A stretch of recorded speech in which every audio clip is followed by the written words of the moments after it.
अस्सलाम वालेकुम। प्रोग्राम सहाफ़ी में मतीउल्लाह जान। पाकिस्तान में इक़्तिदार के इस खेल में तमाम फ़रीक़ैन चौमुखी लड़ाई लड़ रहे हैं, यानी चार महाज़ों पर, मगर एक सियासी जमात जो पिछले कई साल से चार मुख्तलिफ महाज़ों पर लड़ रही है, उसका नाम है पाकिस्तान तहरीक इंसाफ़।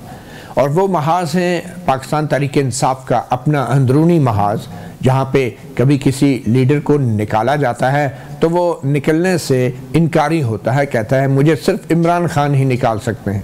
और दूसरा महाज़ सियासी महाज़, पाकिस्तान तहरीक इंसाफ़ वज़ीर आज़म शहबाज शरीफ की हुकूमत के साथ मुज़ाकरात का अमल शुरू करने के बाद अचानक ही मुज़ाकरात में नाकामी का ऐलान भी कर चुकी है।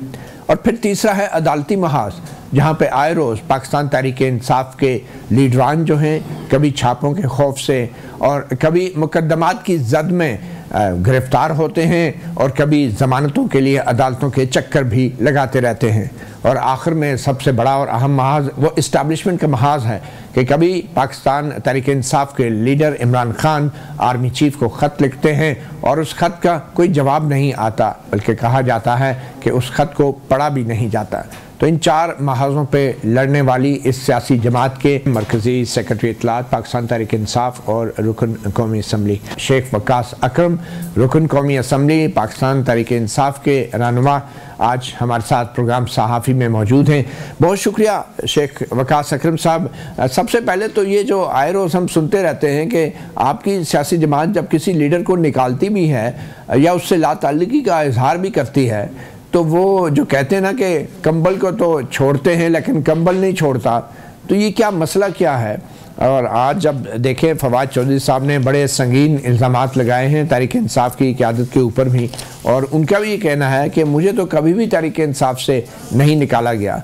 तो सवाल ये पैदा होता है कि आखिर इमरान खान ख़ुद क्यों नहीं ये ऐलान करते कि फवाद चौधरी हैं या शेर अफजल मरवत हैं, एक ही दफ़ा बता दें कि वो पार्टी का हिस्सा नहीं है, उनको निकाल दिया गया है। क्या कन्फ्यूजन है फवाद चौधरी के हवाले से टू बिगिन विद? सर बड़ा आपने रेलेवेंट सवाल किया और बड़ा आपने सही बात की कि वो कमल वाली जो आपने मिसाल दी ऐसे ही है। देखिए इमरान खान साहब जो है वो पाकिस्तान की सबसे बड़ी सियासी पार्टी के कायद हैं, और ये एक ऐसी पार्टी है, एक नया फिनोमेना है पाकिस्तान में, जहां एक ऐसी पार्टी जो कैंपेन नहीं कर सकती, जिसके कायद की तस्वीर लगाना मना है, जिसके उम्मीदवार रूपोश थे, अपने शहरों अपने हलकों में नहीं थे, जलसे नहीं थे, कॉर्नर मीटिंग्स नहीं थी, इसके बावजूद सिर्फ उस कायद की नॉमिनेशन के हवाले से लोग रूपोशियों में भी एमएनए और एमपी बन गए। एक वास्ट सपोर्ट है थ्रू आउट पाकिस्तान जो कि अनप्रेसिडेंटेड है, जो आज तक नहीं हुई।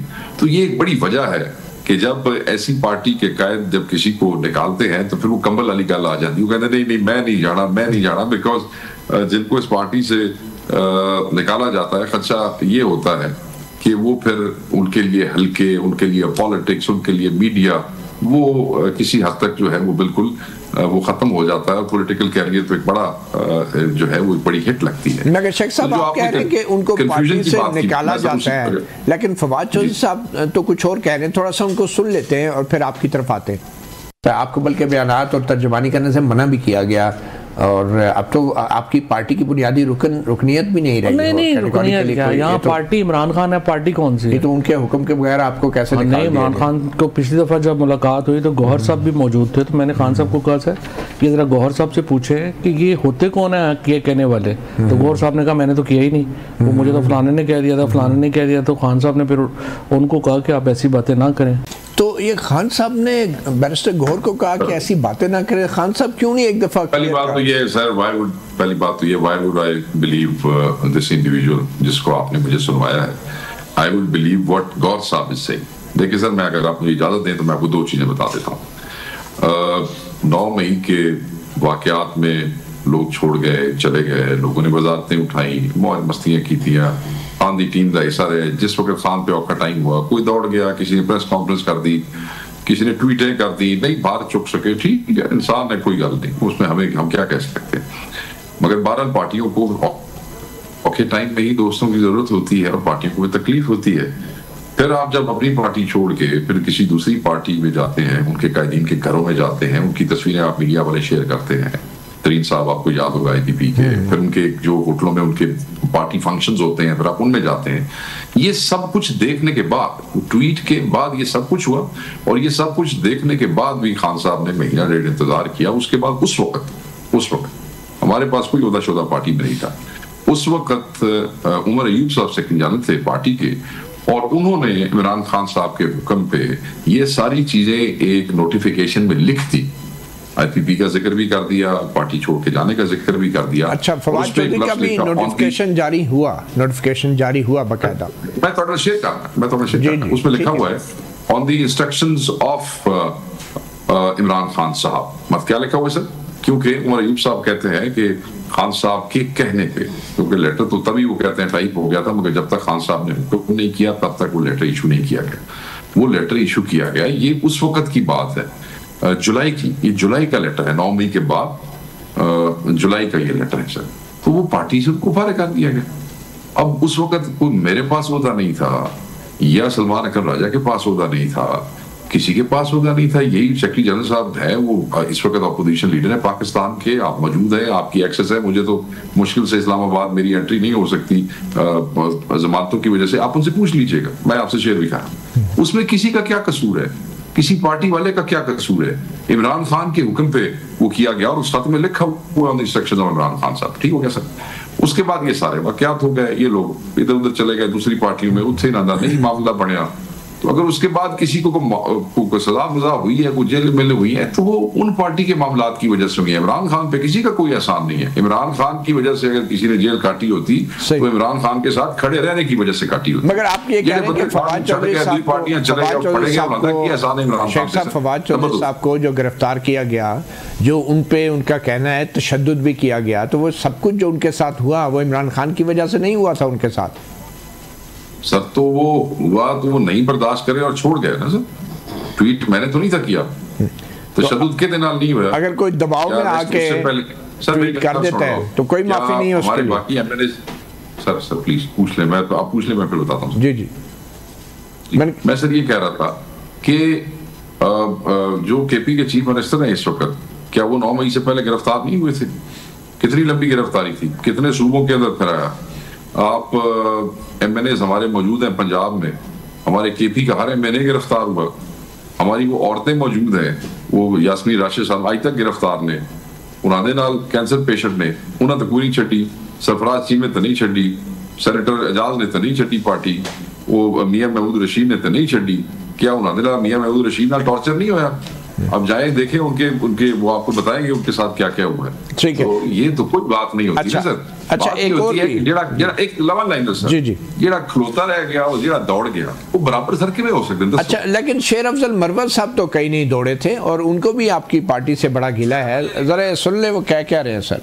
इस तरह मुझे निकाला गया ना, PTI में इस तरह निकाले जाने के बाद किसी का मुस्तकबिल महफूज नहीं है। किसी को भी इस तरह कुसर पुसर के जरिए निकाला जा सकता है। ये असूली तौर पे फैसले होने चाहिए कि पार्टी में जो है किसी को निकालने के लिए कोई जवाब तो होना चाहिए। खान साहब जो हैं उसको मिसगाइड किया जा रहा है, पूरी पार्टी के इंतहाई कलीदी अवामिल पे उनको मिसगाइड किया। कब्जा ग्रुप है, और कब्जा ग्रुप जो है वो पार्टी पे कब्जा करने के दर पे हैं। मैं कसम उठाता हूं कि जब तक जिंदा हूं ये कब्जे का ख्वाब इनका मैं चकनाचूर करूंगा। तो मरवत साहब ने तो छोड़ने का ऐलान भी नहीं किया।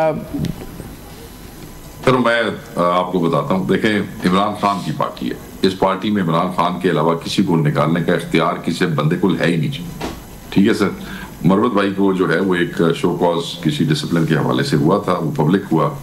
उसके बाद खान साहब के हुक्म पे ये एक्सपेल्शन लेटर इशू हुआ, और इस एक्सपेल्शन लेटर की पहली लाइन में लिखा हुआ है कि खान साहब के हुक्म पे। तो खान कायद है, वो कल मुझे कह दे, वो कल उमर अयूब को कह दें, कल वो सलमान राजा साहब को कह दें भाई आप जाए, खत्म हुई बात। अब जो मरवत भाई कह रहे हैं, अब वो उनका हक है, वो राइट है। ऑब्वियसली जो ग्रीव पार्टी है वो ये समझती है तो वो ये बात कर सकती है, वो ये कह रहे हैं। मगर चीजें जो थी वो खान साहब ने की नजर से गुजरी, और खान साहब के अहकामात पे ही वो लेटर निकाला गया। वरना किसी की जरूरत है, मुझे आप बताएं मती भाई, कि इमरान खान की इजाजत के बगैर एक सिटिंग एमएनए का एक्सपल्शन लेटर निकाल दे, किसी की जरूरत है पीटीआई के अंदर? लेकिन बहरहाल आप इमरान खान के भी जो ये कह रहे हैं मिस इन्फॉर्मेशन, जो मिस इन्फॉर्मेशन की बात कर रहे हैं, देखिए वो बात ऐसे है कि हमें मिलने नहीं दिया जा रहा मती भाई। पिछले 4-5 महीने से हमारी सियासी मुलाकातें बंद है। हमारे लोग केपी से, बलूचिस्तान से, सिंध से, पंजाब से हर जुमेरात को ट्रैवल करके जाते हैं हमारे लोग, एमएनए, एमपी, सेनेटर्स, बाकी जिम्मेदारान बाहर खड़े रहते हैं। अडियाला के लिस्ट है, हमारे मुखला रात को दे देते हैं, एक दिन पहले दे देते हैं, अप्रूवल भी हो जाती है, उनको मिलने को नहीं देता। कईयों ने कंटेम्प्ट ऑफ कोर्ट की प्रोसीडिंग्स भी इन्वोक की हैं, वो भी आ गई हैं, उसके बावजूद मुलाकातें नहीं हो रही हैं, गवर्नमेंट नहीं, इस वजह से गलतफहमियां पैदा हो रही है। बिल्कुल आपकी बात तो सर एक्सेस महदूद होगी ना सर, बिल्कुल सही है। लेकिन सवाल ये पैदा होता है शेख साहब, सवाल ये पैदा होता है फिर ज़ैन कुरैशी जो है उनके लिए इतनी लचक और इतनी नरमी क्यों बरती जा रही है इमरान खान की तरफ से, कि उन पर भी बड़ा संगीन इल्ज़ाम था कि 26वीं यानी तरमीम जो है उस वक्त उन्होंने आपकी अपनी पार्टी को सपोर्ट नहीं किया। मती भाई एक्चुअली वो सिर्फ ज़ैन कुरैशी की बात नहीं सर, वो 5 एमएनएस थे और 2 आपको याद होगा सेनेटर्स थे।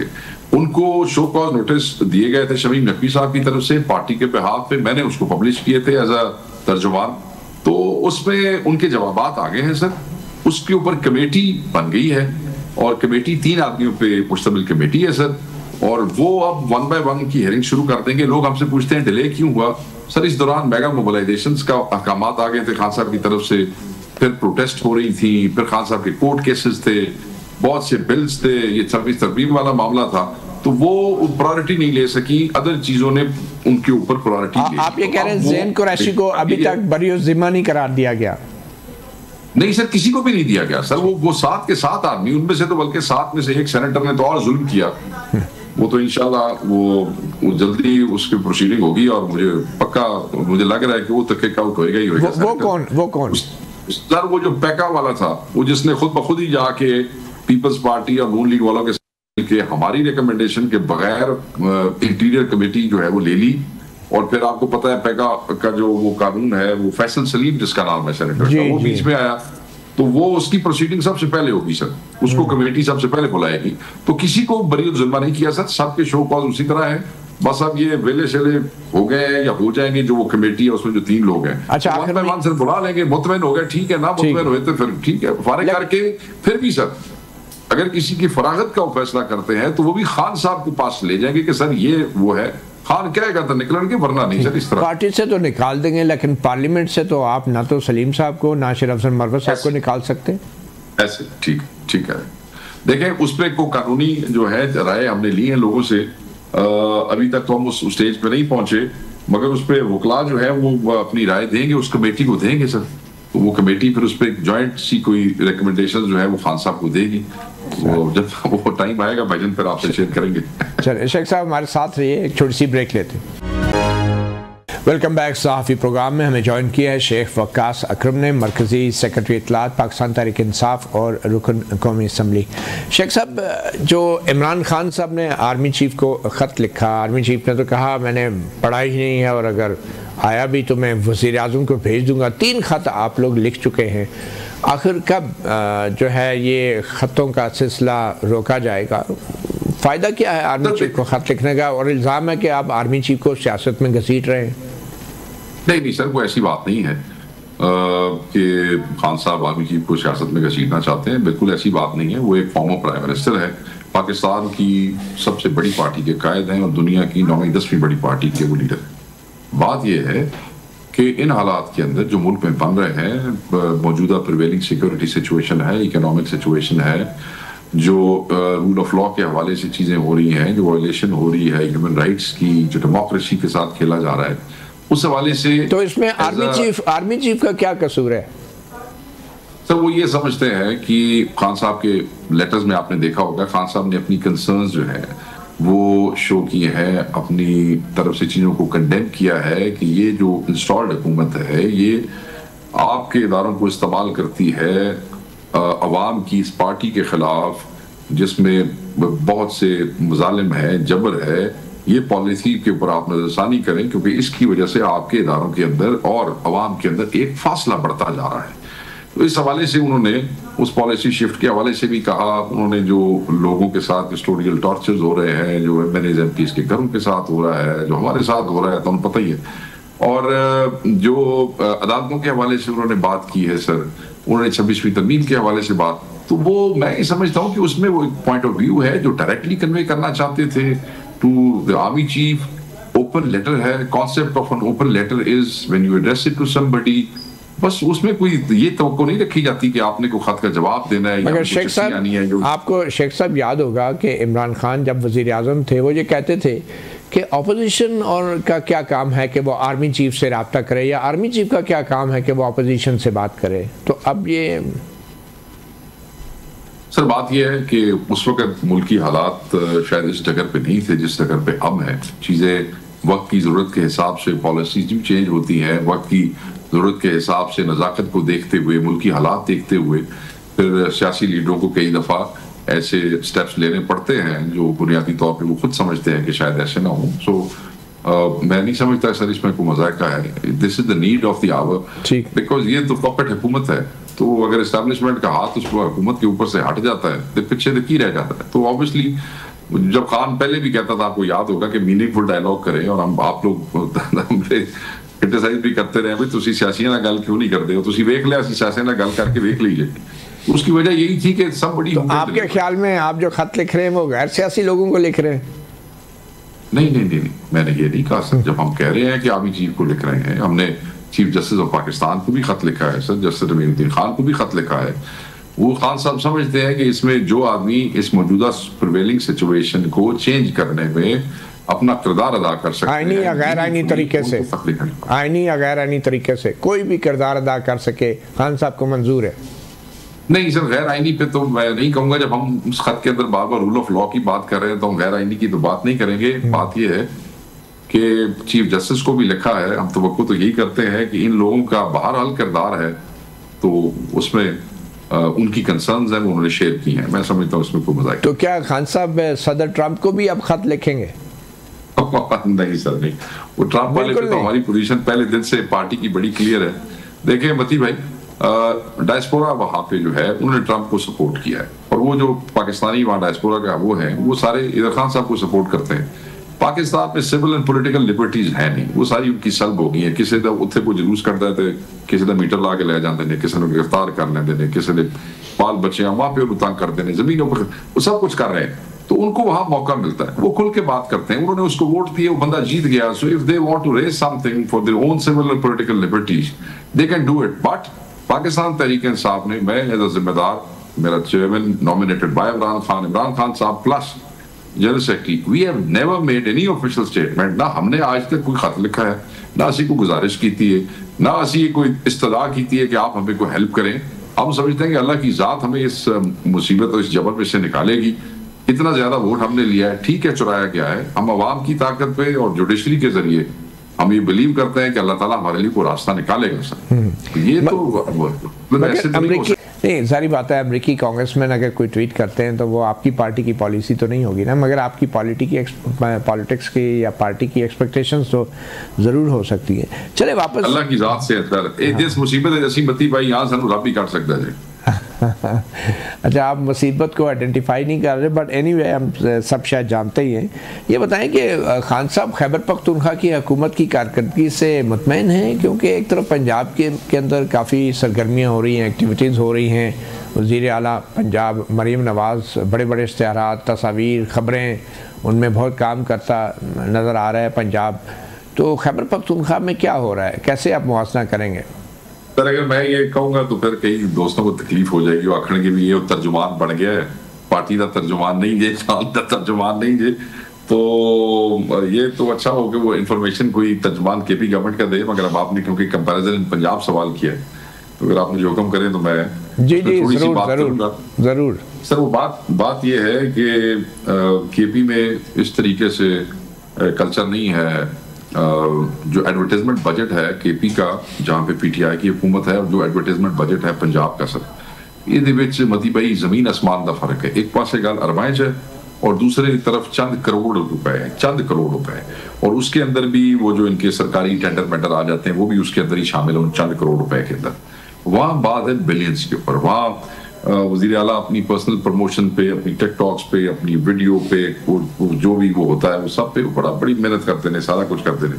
इसे वास्ते छोटा काम भी बड़ा बड़ा करके दिखाया जाता है। और यही लैपटॉप शहबाज शरीफ सारी जिंदगी बांटता रहा जब तक वो बना रहा है, उस तरह खेल तमाशा नहीं होता था। वही लैपटॉप पूरी यूनिवर्सिटी दे विच 150 बंदे बच्चों को देंदे ने जिहड़े पोजीशन होल्डर होंदे ने, ते सारा मजमा फिर उनके तो क्या इतने पैसे भी नहीं है खैबर पख्तूनख्वा हुकूमत के पास के जो नौजवान अच्छी कारकर्दगी दिखाते हैं उनको लैपटॉप ही दे दें? सर मैं आपको बताऊं, नहीं, they don't believe in laptops. उन्होंने नौजवानों के लिए बहुत से प्रोग्राम शुरू किए हैं सर, और सिर्फ नौजवानों के लिए नहीं, वो अभी 25 तारीख को अपना पूरे साल का जो परफॉर्मेंस है वो उसका डॉक्यूमेंट इशू कर रहे हैं सर। वो उनके इनिशिएटिव्स पंजाब से ज़्यादा हैं, हर डिपार्टमेंट में ज़्यादा हैं, हर जगह पे पीटीआई ने लीड किया है। वो डेफिसिट में है, ये वाहिद सूबा है पाकिस्तान का जो कैश सरप्लस में है सर। हालांकि पैसे नहीं दे रहे हैं वफाक वाले, इसके बावजूद पीटीआई की गवर्नमेंट जो है वो सरप्लस में for the first time ever in history. दूसरी तरफ मर्ज डिस्ट्रिक्ट का हिस्सा भी ये नहीं दे रहे हैं। वो जो आपने फाटा वगैरह का जिक्र किया, मर्ज हो गए, they were supposed to give them billions of rupees, एक हिस्से के, वो भी नहीं दे रहे हैं। वो भी केपी गवर्नमेंट ने अपने बजट में से उनको दिए हैं, और इतना जो पैसा इन्होंने बचाया है, और एक मतलब एक इतने सारे इन्होंने वेलफेयर प्रोग्राम शुरू किए हैं जो कि पंजाब उस तक पहुंच ही नहीं सकता। मतलब इन्होंने एक नया प्रोग्राम शुरू किया जिसमें जो घर का हेड जो है वो अगर फौत हो जाता है तो चाहे वो सिर्फ अपने शनाख्ती कार्ड पे उसको कंपनसेशन जो है उसकी फैमिली को मिल जाएगी 10 लाख रुपए, कोई भी है across the party line. KP का हर आदमी इंश्योर कर दिया इन्होंने, हर आदमी केपी का इंश्योर कर दिया। जो जिसकी डेथ होगी, जिसकी उम्र 50 साल और 60 साल के हवाले से उन्होंने 5 लाख और 10 लाख का वो किया है। दे विल जस्ट गो, कोई गरीब आदमी है, कोई अमीर आदमी है, दे विल वो उससे हो जाएगा। स्कूलों में, कॉलेजों में, स्पोर्ट्स में। अब मैं लगूंगा ऐसे जैसे मैं उनका तर्जुमा, तो I won't get it dealer, I will send you, मैं उनके रेप को कहूंगा कि वो आपसे नहीं चले। आप तर्जुमान तो नहीं है, लेकिन एक सियासी जो पीटीआई से एक सवाल का ताल्लुक है। सवाबी में आपका जलसा हुआ, यूँ तासुर ये मिला है कि शायद आपके जलसे सुकड़ते जा रहे हैं, और खैबर पख्तूनख्वा जो कि पीटीआई का गढ़ समझा जाता है, वहाँ पे भी सवाबी में भी शायद इतने लोग शायद नहीं निकले, और पंजाब से तो बिल्कुल उस जलसे में नहीं आए। क्या वजह हुई? नहीं, पंजाब में ना हमने मती भाई ड्यूटी सिर्फ लगाई थी कि जो नॉर्थ रीजन है ना हमारा सर, अटक से लेके सरगोदा तक जो बिल्कुल बॉर्डर करता है केपी को, बाकी 3 जो थे रीजन्स उनको हमने कहा तो अपनी जगह पे ही रहेंगे। सो पंजाब में से सिवाय नॉर्थ के किसी को कहा भी नहीं गया था। पंजाब में मसले मसाइल भी हैं सब लोगों के आते हुए। तो यहाँ भी आप जलसा कहा तो भरपूर तरीके से भरी हुई थी। जब मैं खुद वहाँ पे मौजूद था मैंने देखा। तो जुनैद इकबाल साहब ने जो रिपोर्ट तलब की है मुख्तलिफ इलाकों से, वो रिपोर्ट फाइनल हो गई है? कितने लोग आए, कितने लोग लेकर आए, वो सारी तफसीलात मेरे ख्याल में उन तक पहुँच गई। चंद डिस्ट्रिक्ट रह गए हैं। आज मैं पार्लिमानी पार्टी को उसमें देख रहा था, चंद डिस्ट्रिक्ट रह गए हैं, बाकी पर उन्होंने मंगा ली। अच्छा, आखिर में ये जो आज आर्मी चीफ ने भी उनके कल ही बल्कि उन्होंने एक जगह पे खिताब करते हुए कहा कि इस्लाम ने औरतों को जो इज़्ज़त दी है वो किसी और मज़हब में नहीं दी गई, तो इस वाले से आप क्या कहेंगे? इस बात में तो कोई दो राय नहीं है कि जो इज़्ज़त इस्लाम में दी गई है ख़वातीन को वो किसी और मज़हब में दुनिया में नहीं है। आर्मी चीफ ने बिल्कुल दुरुस्त फरमाया है। मैं सिर्फ ये कहूँगा कि ये चीज़ काश इस वक्त जो इंस्टॉल्ड हुकूमत है और जो हमारे रियासत के इदारे हैं, जो हमारी सूबाई हुकूमतें हैं पीटीआई की हुकूमत के बगैर, काश इसका इदराक उनको भी हो। क्योंकि यास्मीन राशिद भी जो है वो एक माँ भी है, बहन भी है, किसी की बेटी भी है, बीमार भी है। हमारी जो बाकी बच्चियां कितने महीने अंदर रह के आई हैं। जब लोगों के घरों में ये छापे मारते हैं सर पुलिस वाले जाके, खसूसन पंजाब की बेहया और बेशरम पुलिस जो है, कोई इनके पास वारंट्स नहीं होते, कोई चार दीवारी के तकद्दुस का ख्याल नहीं करते हैं, लोग बच्चियों को ट्रैक करते हैं, किसी को अरेस्ट कर लेते हैं, कहीं को थाने ले जाते हैं। लेकिन पंजाब में पीटीआई की भी तो हुकूमत रही है ना, तो आपके दौर में जो कुछ नून लीग की खवातीन के साथ होता रहा या कारकुनों के साथ, तो वो आपको याद नहीं आता? नहीं, मैं आपको बता देता हूँ। अगर किसी तो उस वक्त भी पंजाब की पुलिस थी, उस वक्त तो आप बहुत तारीफ करते थे जब उस्मान बुज़दार वज़ीर आला होते। मैं आपको आपने पहली बार जवाब देता हूँ सर। आप अगर किसी ने उस वक्त किसी बहन या बेटी के साथ ज्यादती की है तो वो उस वक्त भी गलत था। अगर कोई आज करता है तो आज भी गलत है, मगर किस स्केल पे आज हो रहा है मोदी भाई, और अगर उस वक्त कुछ हुआ है तो मैं समझता हूँ कि कोई मैच ही नहीं है उसके दरमियान। ये तो एक ना रुकने वाला सिलसिला है जो 9 मई से शुरू हुआ, 8 फरवरी तक। इधर तो रुक गया केपी में जहां पे हमारी हुकूमत है, उधर हमारे पंजाब में तो वो अभी तक नहीं रुक रहा, उसी तरीके से सिलसिले जारी हैं। आप रोज लोगों की कहानियां सुनते हैं, तो मैं ये समझता हूं कि इन हुकूमत को भी आर्मी चीफ ने जो ये कहा है, इनको ये सुनना चाहिए और रियलाइज करना चाहिए कि बेटियां तो सबकी साझी हैं, सबकी साझी हैं, बेटियां सबकी साझी हैं, इस्लाम में आप मानते हैं, इस्लाम में तो है, मगर शायद इस्लामाबाद में ये चीज़ नहीं है। एक छोटी सी ब्रेक लेते हैं, ब्रेक के बाद हमारे साथ मौजूद है शेख वकास अकरम। Welcome back. सहाफ़ी प्रोग्राम में शेख वकास अकरम, मरकज़ी सेक्रेटरी इत्तलात पाकिस्तान तहरीक इंसाफ, हमारे साथ मौजूद हैं। शेख साहब, आज जमीयत उलमा इस्लाम के सरबराह मौलाना फजलुर रहमान ने पार्लियामेंट में मुख्तसर खिताब किया, वो आपको सुनाते हैं। इस वक्त 2 सूबों में हुकूमत का कोई रिट मौजूद नहीं है। सूबा खैबर पख्तूनख्वा के जनूबी अजला, इस वक्त वहाँ कोई हुकूमत नहीं है, वहाँ कोई पुलिस नहीं है। पुलिस चौकियां अंदर से कुंडे लगाकर बंद कर दी गई हैं और पुलिस अमला उसमें महसूर है, और सड़कें और इलाके और गलियां ये मुसल्लह कुव्वतों के हाथ में है। कब सोचेंगे हम मुल्क के लिए, कब सोचेंगे हम मुल्क के लिए? तो खैबर पख्तूनख्वा की हुकूमत क्या कर रही है? अगर हालात इतने ख़राब हैं जैसा कि मौलाना फजलुर रहमान बता रहे हैं, तो क्या सूबे में इमरजेंसी नहीं नाफिज हो सकती? नहीं सर, मेरे ख्याल में मौलाना साहब जो है वो शायद उनको उनके दोस्तों ने जो है वो असल इंफॉर्मेशन नहीं दी। अगर हम एनालिसिस करें तो पिछले 2-3 हफ्तों से जो चीज़ों में सर्ज आया है, उसमें पुलिस के लोगों ने बहुत से ऑपरेशंस में अपने सिक्योरिटी इदारों के साथ मिल के बहुत से तालिबान जो है वो मारे हैं और कामयाब ऑपरेशन हुए हैं। इसमें इदारों की, फौज की, पुलिस की कैजुअल्टीज भी हैं और वो जंग उसी तरीके से जारी है। लोग शहादतें दे रहे हैं, चाहे वो पुलिस वाले हैं, चाहे वो हमारे फौजी जवान हैं। मुझे नहीं अंदाज़ा कि मौलाना साहब किस बुनियाद पे ये स्टेटमेंट दे रहे हैं, मगर जब दहशतगर्दी की जंग हो रही होती है तो मती भाई वो सिर्फ पुलिस के, आपकी जो पुलिस है वो किसी भी सूबे भी हो, खुसूसन खैबर पख्तूनख्वा की भी हो, तो वो उस तरीके से जिस लेवल की दहशतगर्दी है, आगे अफगानिस्तान है, तालिबान है, बाकी लोग हैं, जो डोमेन है वो सिक्योरिटी इदारों में के उसमें है, तो पुलिस वाले तो जो कुछ कर सकते हैं बेचारे वो कर रहे हैं, शहादतें दे रहे हैं और हमारे फौजी जवान जो हैं वो भी इसमें लगे हुए हैं। तो मुझे अंदाज़ा है कि चीज़ें बढ़ रही हैं। एक इंटरनेशनल एजेंडा है पाकिस्तान के खिलाफ अफगानिस्तान के हवाले से, पर उसमें यह कहना कि हर चीज़ उनके हवाले हो गई है। मैं कुछ दिन पहले खुद साउथ के डिस्ट्रिक्ट जो हैं उनमें गया, रहा चंद दिन जाके, 2-4 जिलों में रहा, मैं मौलाना साहब के ज़िले में भी जाके रहा। तो मैं ये समझता हूँ कि वो जो दोस्त उनको खबरें दे रहे हैं वो साथ उनको पुलिस की कुर्बानियों का भी बताएं, फौज की ऑपरेशंस का भी बताएं और ये भी बताएं। मगर शेख साहब, हकायक जो ज़मीनी हकायक हैं वो अपनी जगह और वो कुर्बानियों के जो हकायक हैं वो अपनी जगह हैं, लेकिन क्या ये हकीकत नहीं है कि सुबह खैबर पख्तूनख्वा में जो लॉ एंड ऑर्डर सिचुएशन है वो पहले से ज़्यादा ख़राब हो गई है? सर देखिए, एक टाइम वो भी था कि जिस वक्त सूबे के हर ज़िले के अंदर बम धमाके हो रहे थे और सिविलियंस जो थी उनकी कैजुअलिटीज़ की एक लंबी तादाद थी, कभी 100 शहादतें हुई, कभी 200। तो अभी लड़ाई जारी है, इदारे वो जंग लड़ रहे हैं, पुलिस के साथ मिलकर लड़ रहे हैं, और जब जंग होती है कैजुअलिटीज़ होती हैं। This is sad. मुझे एक चीज़ अगर गड़बड़ है तो मैं क्यों कहूँ कि वो ठीक है, मगर उसमें जो एफर्ट्स हैं वो विजिबल हैं सर। मगर इसके लिए सूबाई हुकूमत क्या कर रही है? आप लोगों की तरफ से ऐलान किया गया कि अफ़गानिस्तान की हुकूमत के साथ खैबर पख्तूनख्वा की हुकूमत मुज़ाकरात करेगी, अफ़गान तालिबान के साथ मुज़ाकरात करेगी, तो क्या ये दफ्तर ख़ारजा के दायरे कार में ये मामला नहीं आते?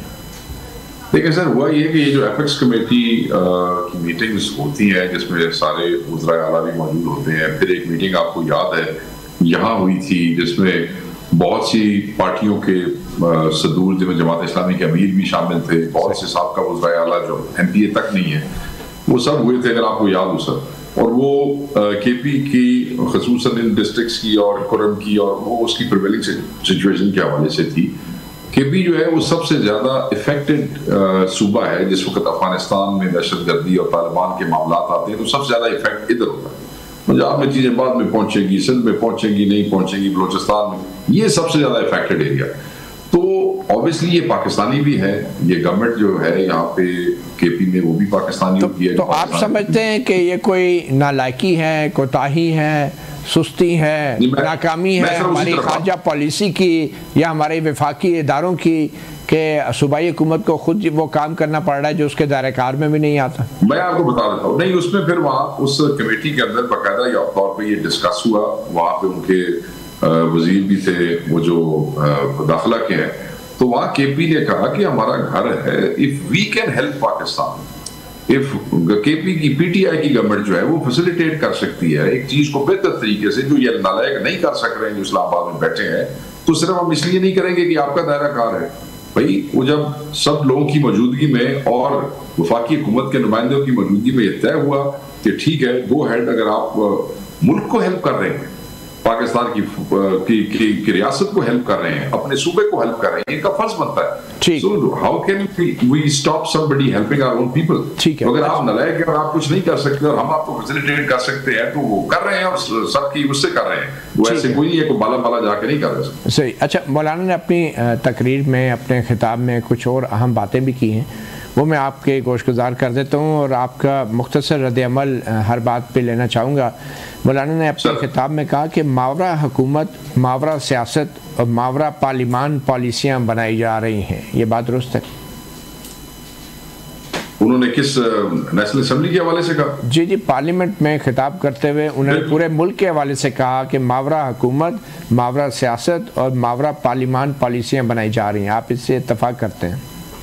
देखिए जी, मावरा पार्लियामान का तो हमें पता है कि पार्लियामान को तो इन्होंने जिस तरीके से 26वीं तरमीम इन्होंने पास कराई है, वो आपको याद है। अनफॉर्चुनेटली हमने इनको कन्विंस करने की कोशिश की, बट मौलाना साहब ने वो किया।